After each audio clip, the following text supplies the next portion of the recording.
What is going on, everybody? Welcome back to the return of my spooky show, The Scary, Strange, and Paranormal. I know I don't put a lot of these out in a year, mostly during October and Halloween. Admittedly, um, it's a show that's known to go on hiatus, but I had to do this because this is something that happened to me IRL, right, in real life. And I said, you know what? First thing that struck me in the head was, other than a frying pan for my wife, was, yeah, I got to record that. I got to talk about that on my show because it happened to me. And a lot, what is interesting about this show and makes this show so unique, it's real experiences. You know, if you go back and watch the episodes, and I hope you do, if you're a new viewer, we cover stuff that happened to me, that happened to loved ones, friends, and it's based off of, stuff that we mostly experienced. I do read articles and viewers and stuff. That's another thing too. I read viewer comments and stuff and talk about that to them.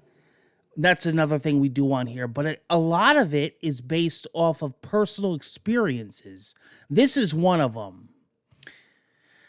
This one is dedicated to all the Until Dawn fans out there. You're going to know about this. This is the old famous Wendigo. I've talked about Wendigos on here from time to time.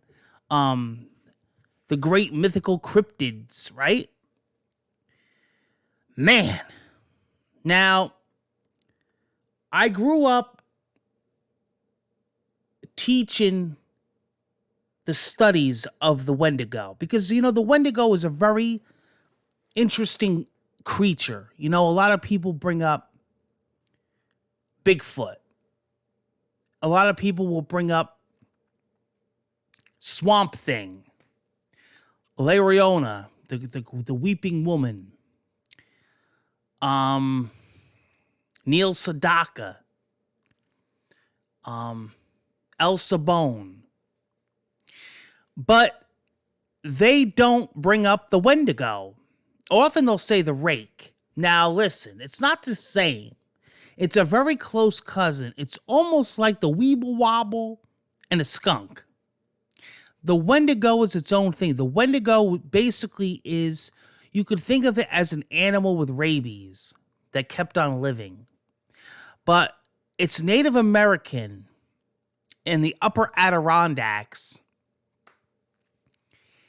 That what happened is that these humans basically were living in the woods and were starving, and they became cannibals, but they ate so many humans that they became ferocious beasts. It's almost like if you kept giving a dog wild meat, they say that would do it to them. Or like if you have a cat that hunts birds and stuff, they get crazy. Well, that's what happened to these humans. They became like, they ferocious, all right, like a feral cat, a feral human. And then they turn into the Wendigos. And they're very creepy and very nasty. Now, leads me to my story after the intro to the Wendigo. Okay? We're going to get into some spook now. No, it's not about Rosie O'Donnell.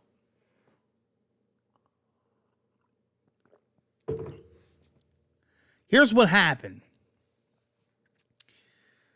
I'm driving, and I'm on that infamous road. Oh, you know what road I'm talking about.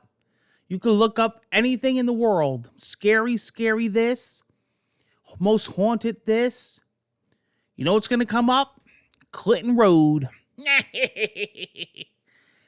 And yeah, I had to drive up a few hours to get to it. It's on the other side of Jersey. But that's all right. We took a road trip to see the infamous Clinton Road. And let me tell you something. It paid off. Okay? I got friends coming from other states. Pennsylvania, New York.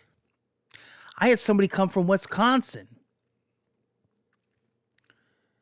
Well, they wanted to see the Bray Road.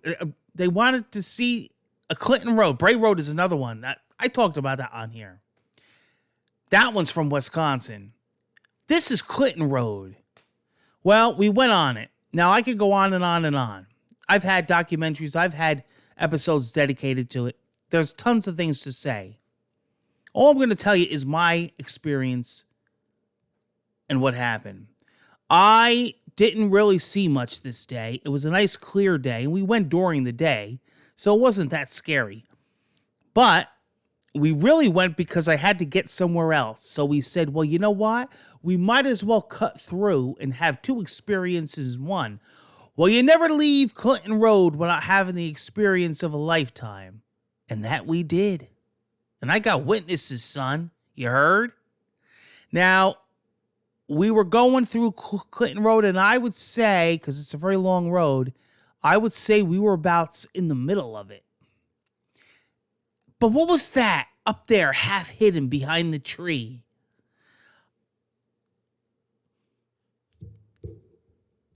I told my friend Mark Millard, you got to turn the car around. Something ain't right.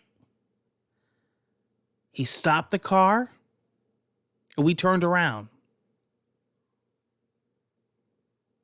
We headed back. Like leaving the road, going back where we came from. Temporarily. Nothing was there. It was an opening field. What would you call it? A clearing. A clearing. So you could see the woods and then a clearing, like a field, and then like a line of woods again.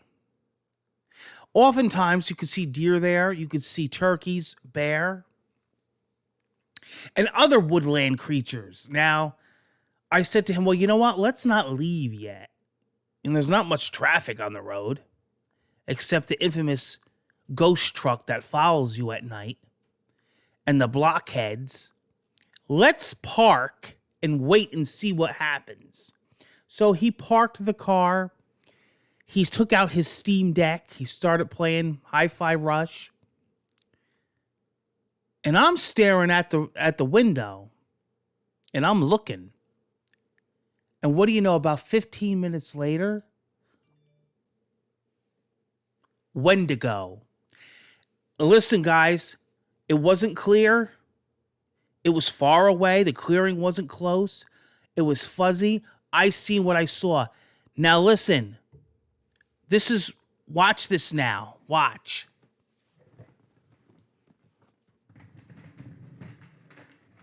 Hold on now. Watch this.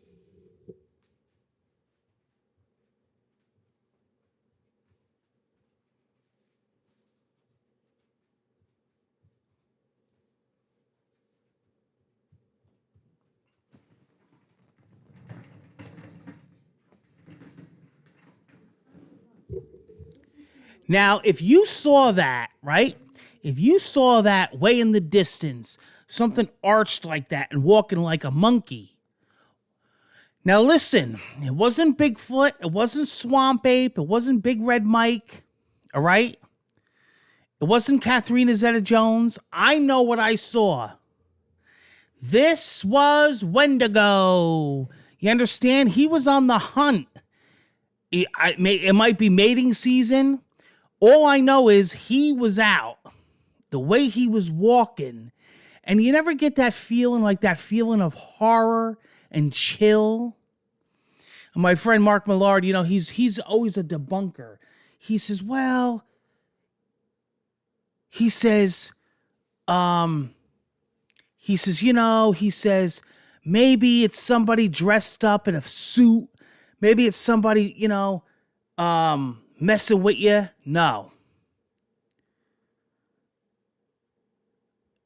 Nope. No, because how did that prankster know that we were going to be right there at that spot in the middle of nowhere? In the middle of nowhere. And this thing was in the nude. It didn't have clothes on. It looked like it had fur. Maybe skin. And the way it was walking was very ape-like. But I would say, and you know what? It wasn't even noticing us. Like, it sometimes the Wendigo will stop and look at you. This one didn't do nothing. It just kept walking like it was on a mission. I think it was after an animal that we couldn't see, maybe a woodchuck. It was definitely after something. You know, their vision is based on movement. You know that. Kelly Ripa will tell you all about that.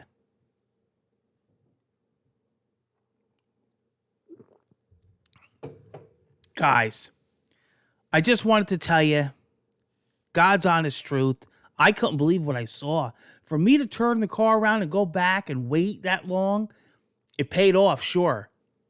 But I knew what I saw. That was Wendigo. And you know what? It was the perfect height. It was the perfect height. You know, I should have known better. I shouldn't have went on Clinton Road without a telescope or binocs or something. Take care, guys. Until the next Scary, Strange, and Paranormal. I'll try to put these out more often, guys, okay? Take care, guys. And comment below and tell me anything spooky you ever saw. And tell me your Wendigo story. Later.